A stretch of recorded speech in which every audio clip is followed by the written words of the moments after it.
Hi, I'm Katie Couric, and welcome to Eye to Eye. The controversy over Don Imus's racially charged comments is playing out in the echo chamber of the World Wide Web. And the result is often more offensive than the words that started this internet tempest. Our Daniel Sieberg asked BuzzMachine founder Jeff Jarvis if it's time to start reining in the web's open forum.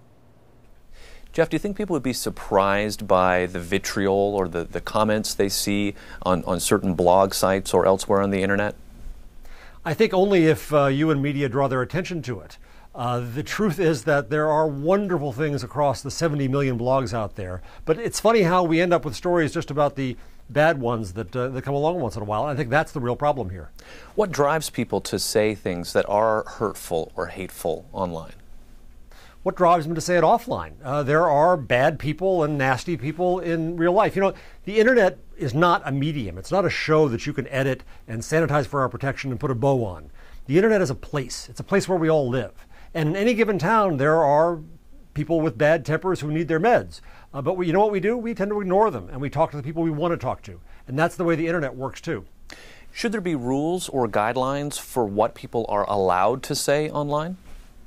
I think that sounds an awful lot like censorship, and I would hate to see that. I'm a great believer in the First Amendment. I have my own rules about what I say, and I have rules about what people say on my site. If there's an abusive comment, I'll kill it in a second. But you know what? That happens very, very rarely.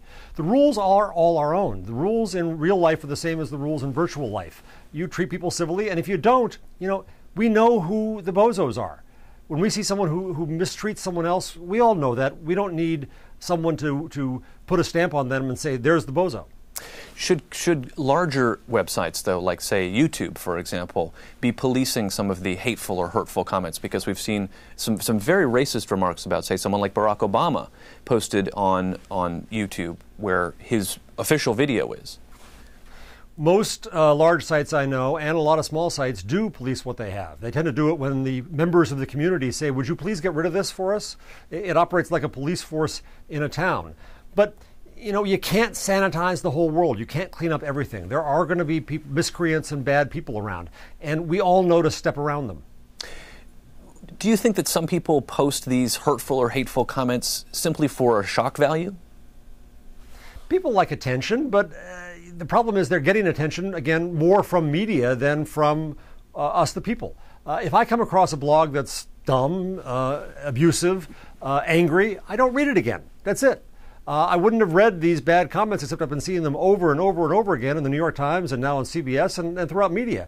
And I think that's the problem. You're ignoring the majority of the internet. It's like saying that because there's one bad TV show out there, then this must be bad too because it's TV. Or because someone misuses a telephone once, everything on the telephone is bad. It's just illogical. What crosses the line for you in terms of comments that are made on blogs or online? Same thing that crosses the line at a party when somebody's had too much to drink. If they're abusive to someone else, if they're telling lies, if they're just so far off topic that they're ruining the conversation. I don't like any of those things in a blog, and so I try to go around it. Do you think it's possible to enforce a sort of a code of ethics or guidelines for bloggers? No, I think that each of us has our own code of ethics, and I don't need anyone else to impose one upon me. My mother and father gave me my code of ethics, thank you very much, and so I don't need somebody on the internet to say what I should be doing. I have my own codes, I have my own rules about transparency in my blog, and what I tolerate and what I write about, and what I recommend, and that's up to me, and I think that's true in life too. Yes, there are all rules and laws in the land. If you abuse someone or if you threaten them or if you libel them, the law will affect you the same way offline as on. But when it comes to just simply ethics of how we treat other people, that's each of our own golden rules. If you go to the YouTube site, the Don Imus video is there with his comments, and then below that are a lot of comments that are, far more hateful and hurtful than what he said. Well, you didn't have to go just to the YouTube site to see the Don Imus comments. Jon Stewart did a great montage of every online reporter loving to say it again and again and again and again. Yes, the comments below that may be hateful or hurtful, but why read them? Why go through them? No one's forcing you to. If some bozo in town wants to say that, they say it. Free speech comes with a price, and that is the price.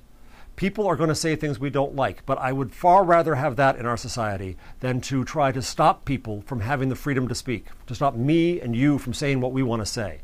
That is the real price of free speech, and it's well worth paying.